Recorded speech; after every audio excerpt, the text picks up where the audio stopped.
Aleikum. Aleikum selam. Tash jemi në 10 e fundit dhe të duaja kunutit në fillim.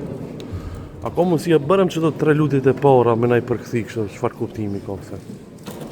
Fillimi duas së kunutit është një dua e njohur të ummeti islam dhe gjithë e din. Ajo është Allahumma hdina fimen hedejt, wa afina fimen afejt, wa tawallana fimen tawallejt. Të 3 kërko, sa e kuptohën të pyetjes. E para do më thonë, o Zot, na udhëzon në udhëzimin tënd. Na udhëzon në atë me të cilën ti je i kënaqur. Na udhëzon në atë që është e dobishme për neve, për jetën tonë, për familjen tonë, për ardhmërinë tonë, për varin tonë, për xhenetin tonë. Çdo sen që është e mirë, me cilën ti je i kënaqur o Zot, dhe është e dobishme për neve, të lusim për aty që në atë të mirë me na udhëzo. Nuk ka begati më të madhe se Allahu dikon me udhëzu ka e mira dhe ka e mbara. Zotën, kjo është çelësi i suksesit në këtë dunjë dhe në ahiret.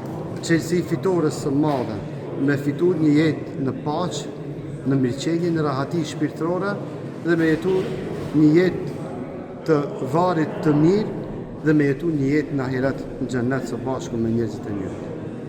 Wa afina fi men afejt. O Zot, dhe na ruaj nga ato që për neve nuk janë të mira të dobishme. Na ruaj nga çdo e keqe.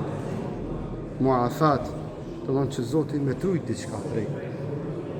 Ndonjë diçka që është e dëmshme për ti, është e dëmshme për mendjen tënde, për shpirtin tënd, për familjen tënde, për ardhmërinë tënde, për punën tënde dhe përfshin çdo gjë me cilën Allahu nuk është i kënaqur. Ne lutim Zotin që Allah të na ruan dhe të na mbron, mos na sprovon e mos na angazhon me gjëra që nuk janë dobishme. Njerëzimi është i angazhuar, por poenta është në atë se në çka janë të angazhuar. A janë të angazhuar për ka e mira dhe mbarja, apo janë të angazhuar për ka ajo që është e dëmshme dhe e keqe me të cilën Allahu nuk është i kënaqur. O të wallani fi men tawallayt. Dhe o Zot, na merr neve në kujdesin tënd dhe për kujdese për neve. Pra çështjen tonë, o Zot, na ty ta lëm do. Ti për kujdesu për neve. Ti na ndihmo neve në përcaktimet tona, në vlerësimet tona, në rrugtimin tonë, në hecjen tonë, në mendimet tona, që çdo sen të jetë në suazat të asaj me cilën të do të jesh i kënaqur o Zot. E Allahu kur ta merr një rob të tij nën për kujdesin e tij, s'ka më ditë zeza për atë njeri.